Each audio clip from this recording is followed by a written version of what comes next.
Greetings in the precious and the most gracious name of the Most High. I'm just thankful. I just want to thank the Lord for providing for me, for blessing me and keeping me sane, keeping me healthy,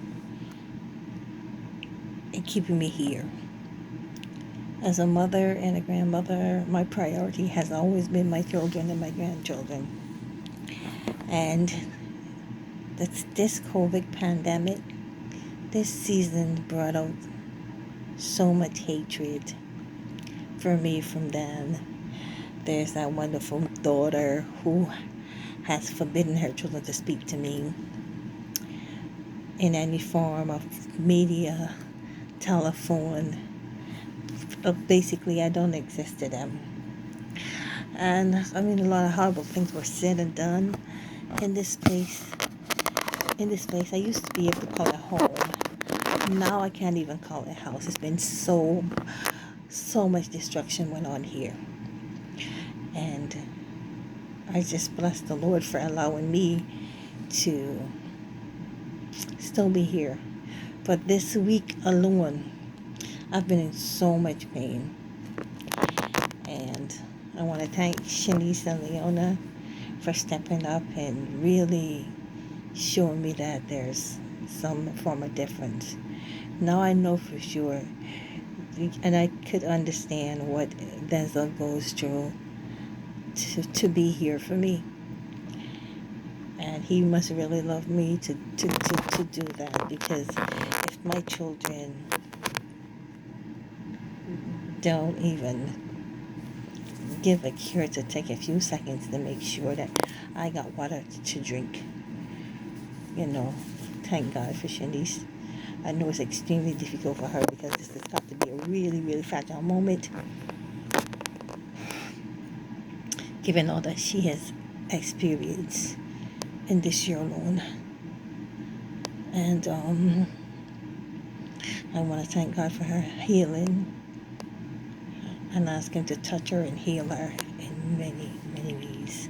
Having King Care here this weekend, well, feels like a weekend. Oh, excuse me. But it's not a weekend. But he was splendid.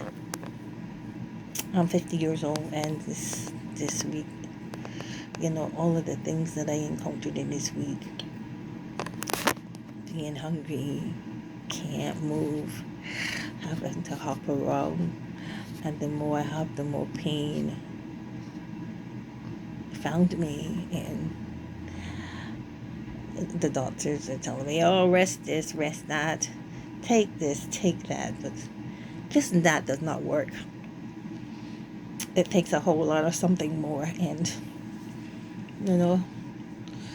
so now I'm 50 years old. I used to live for everybody but me, and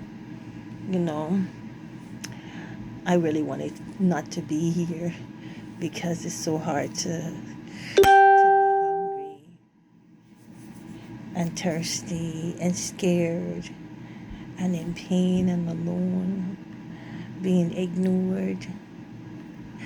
And I want to thank you, Jabari, because you said, call Leona.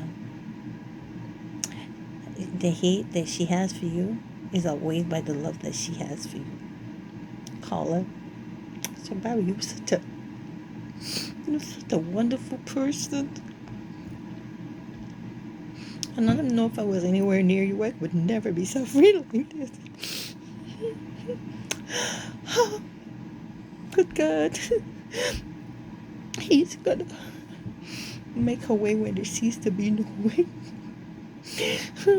Yes. But yeah, I made the decision, Those grandchildren are not supposed to come. They would come here and don't even speak to me. That's how right it was, and that's what I allowed. This house was just a place to dump their garbage on evenings. I did everything I could do for you and your beautiful children. What you're doing to me is your choice. I wouldn't say it's wrong or right, but it's your choice. And how I'm gonna to counteract that, to say in life you expect the unexpected. Well, I would not be choosing you as the one to serve me, because you didn't turn your damn back on me. You didn't turn your back on me, my first love, my first fruit, my cat, the apple. Look at the order generations. And I know what rat is. I learned that somebody hate me for 13 years for something that they thought I meant, despite hearing me say there was that so bad. I don't believe in suicide. I don't believe in pushing people towards things that are not conducive to their health, and to be accused of such, and to be hated for it. And I lost my beautiful Zion in the midst of this hatred. And that's something I gotta live with for the rest of my life.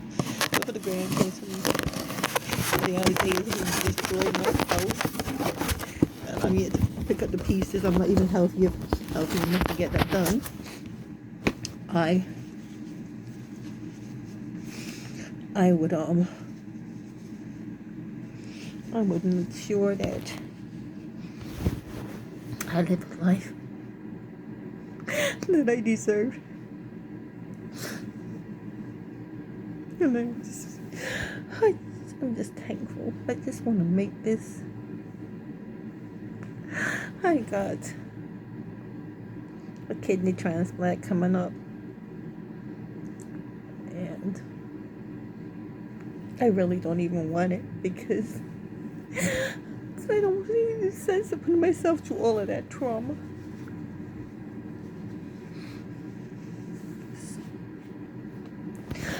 I've lived 50 years, and I'm thankful they only give me a shower, because I strained my back and something fell on my foot, and that caused me not to be able to take care of me to the best of my ability, not being able to walk. And my walker kind of is a bit shorter than me, and I lean over. It also gives me upper back pain as well. But I have my stick as well, because I'm a very cautious person, and I don't wait for the rainfall to seek an umbrella, because I believe in my Lord God, and I really don't think that the transplant is best for me, because if no one is here for me with a sprained back and a fractured feet, who is going to be there for me in the season of that? No, sir. Not that I want to die, but I would continue to use dialysis until I am healed, or until I'm gone. Life was so unkind for this past 2 years, and nothing hurts more than not being able to connect with your grandchildren. They don't count me as the grandma. I brought them all the way here. When they were back in the country, I made sure that they had everything that they wanted. And there you go. They came here and find me in fine, nice, tidy house. I went through 4 pieces of washers and dryers. They destroy everything in the path, just like a hurricane. And now they don't acknowledge me, but I made sure that they got theirs though. I made sure that they're comfortable, and now it's too good for me. But I'm saying to you, my finest day is yet unknown. It's yet unknown. I give glory to the Most High God, and I thank you, Barry, Eliza, Shanice, and Leona, for seeing me through this storm. And especially King. Thank you for hurting my foot. That child is too much, Lord. Anyway, I just want to make these videos because I know a lot of us are dealing with stuff, and we are so afraid to talk it out. We have no one to talk to. So we go to TikTok or videos, and somebody finds them and can relate. I love myself. And I love and I bless the Lord God Most High.